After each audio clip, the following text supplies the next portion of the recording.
오늘의 말씀의 제목은 진정한 예배자 두 번째 말씀입니다. 지난주 진정한 예배자라는 제목으로 말씀 나눴습니다. 지난주 시간을 잠시 요약해 봅니다. 가인의 문제는 올바르게 제사 곧 예배를 드리지 않았다는 것을 이야기 드렸습니다. 그래서 말씀 인용 구절이 로마서 12장 1절 말씀이었습니다. 제가 읽겠습니다. 형제들아, 내가 하나님의 모든 자비하심으로 너에게 권하노니 너희 몸을 하나님이 기뻐하시는 거룩한 산 제물로 드리라. 이는 너희가 드릴 영적 예배니라. 우리 몸이 산 제물이 된 거룩한 제사를 드리는 것이 핵심이란 말씀 나눴습니다. 산 제물이 되는 것은 우리의 생각과 마음이 주님 앞에서 온전히 죽고 죽어서 그 모습 자체 그것을 드리는 행위라 말씀드렸습니다. 그렇다면 우리의 마음이 죽는 것, 생각을 내려놓고 하나님의 말씀을 받아들이는 것까지는 이해가 됩니다.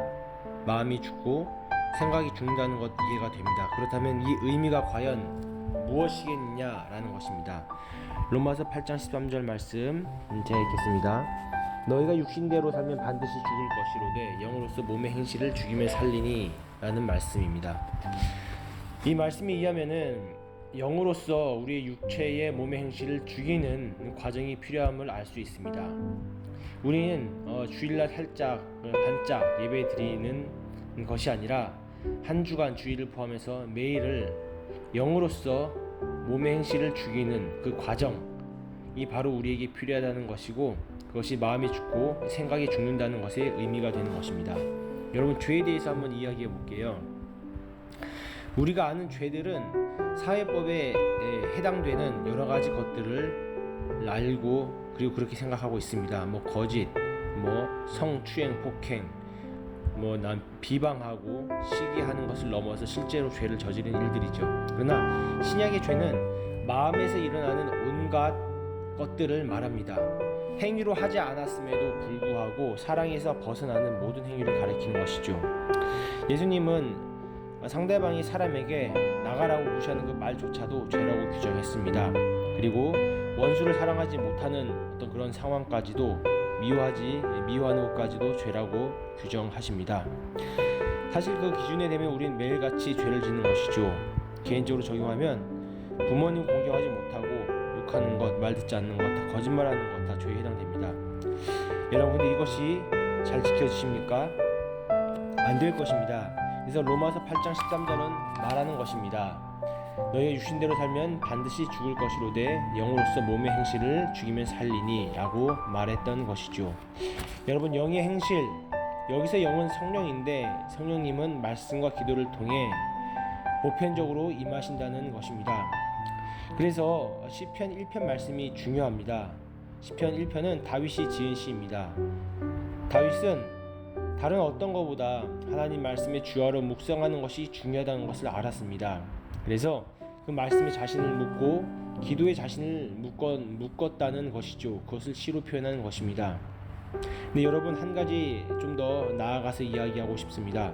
그렇게 말씀 묵상하고 기도 묵상하면은 분명 죄를 짓는 것이 덜하고 하나님과 가까워지기 때문에 우리의 삶에서 하나님을 더 기쁘게 바라보게 되는 것은 맞습니다. 그렇다면 죄를 짓지 않을 수 있습니까? 여전히 우리는 죄인이고 또 죄를 지을 수밖에 없을 것입니다. 그러면은 여전히 죄를 지으니까 성경을 읽을 필요가 없습니까? 아닙니다. 그럼에도 불구하고 우리는 성경을 읽어야 합니다. 이 사이의 과정과 간격을 어떻게 설명해야 되겠습니까? 여러분, 한 가지 예를 들어 얘기해 보겠습니다. 여러분이 씨앗을 심으면은 그 씨앗은 땅에서 자라게 됩니다.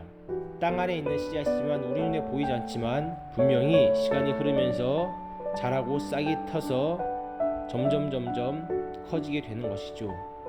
싹이 자라나는 것입니다. 근데 발아하고 싹이 터지는 그런 과정은 눈에 보이지 않습니다. 그리고 시간이 걸립니다. 그것이 자라서 작은 잎을 가진 싹이 되고 더욱더 자라서 큰 나무가 되어서 열매를 맺을 때까지는 시간이 필요하게 되는 것이죠. 점차 진정한 예배자가 된다는 것은 설교 한번 들었다고 은혜 한번 받았다고 성령 하나님을 체험했다고 진짜 예배자가 되는 것이 아니라 계속해서 우리의 삶에서 자라나고 성장하고 성숙하는 그 모든 과정이 바로 진정한 예배자로 나아가는 과정이라는 것입니다. 눈에 보이진 않지만 변하고 있는 것이죠. 예를 들면 장기 마라톤과 같은 것입니다. 사실 마라톤 힘이 듭니다. 그러나 뛰면 뛸수록 우리의 심폐의 근육은 근력은 강화가 됩니다. 더 잘 뛰게 됩니다.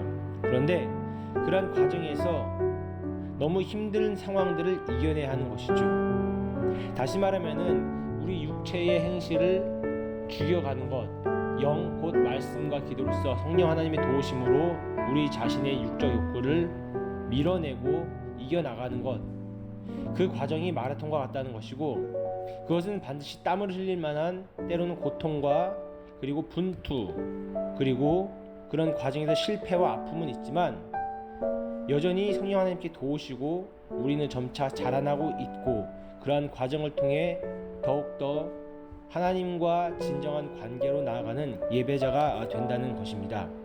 그렇게 살아가다 보면 어느 순간 하나하나의 죄도 정복해 나가는 것이죠. 죄를 이기려고 죄에 초점을 두는 것이 아니라 하나님의 말씀에 초점을 두고 하나님께 초점을 둠으로써 우리가 죄를 넉넉하게 이겨내 나간다는 것입니다. 이것이 바로 진정한 예배자가 되는 길이 됩니다. 여러분, 그러나 주의점이 하나가 있습니다. 이렇게 내가 열심히 잘했더니 그것을 하나님께서 나를 쓰시고 무언가 큰 복을 주실 것이다 라고 생각하고 해석을 합니다. 아닙니다.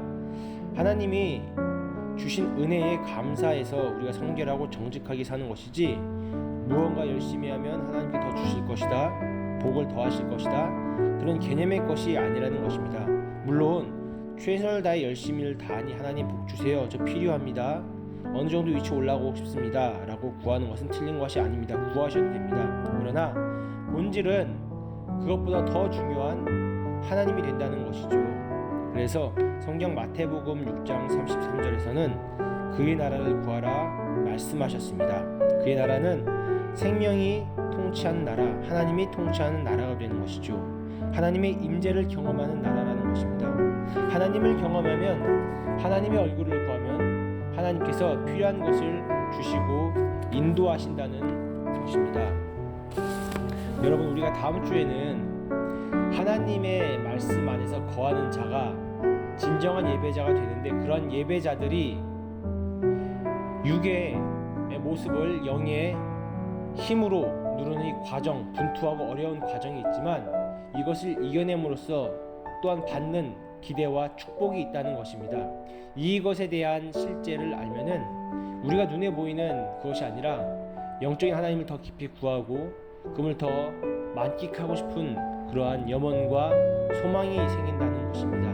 여러분, 정리하겠습니다. 진정한 예배자란 거룩한 산 제물을 매일의 영으로서 주님을 따르려는 분투가 필요하다는 것입니다. 그래서 이 가인과 같은 그러한 마음을 다하지 않은 예배, 그리고 질투한 예배가 아니라 여전히 실패와 실수가 있지만 그러한 과정에서 더 깊이 하나님을 만나려는 분투가 있고, 그리고 그러한 과정이 눈에 안 보이는 씨앗이 자라고 싹이 트고 나무가 되어서 나중에 열매까지 맺게 되는 그러한 방향성을 바라볼 때에 내가 무엇을 해서 하나님이 주시는 것이 아니라 이미 더 주셨고 더 주시는 분이기 때문에 그 모든 과정에서 진정한 예배자가 되고 하나님을 경험하게 되고 더 좋은 것을 주시는 하나님이심을 믿고 나아가는 것, 그래서 우리가 구해야 될 것이 바로 예수님이 된다는 것, 이것이 바로 영적 예배자, 진정한 예배자가 되어가는 것, 그것으로 나아가는 길이라는 것입니다. 우리 함께 기도하길 원합니다. 진짜 예배자의 모습을 구하고 그런 예배자로 살아가길 소망합니다 라고 기도하는 시간을 갖도록 하겠습니다. 기도하겠습니다.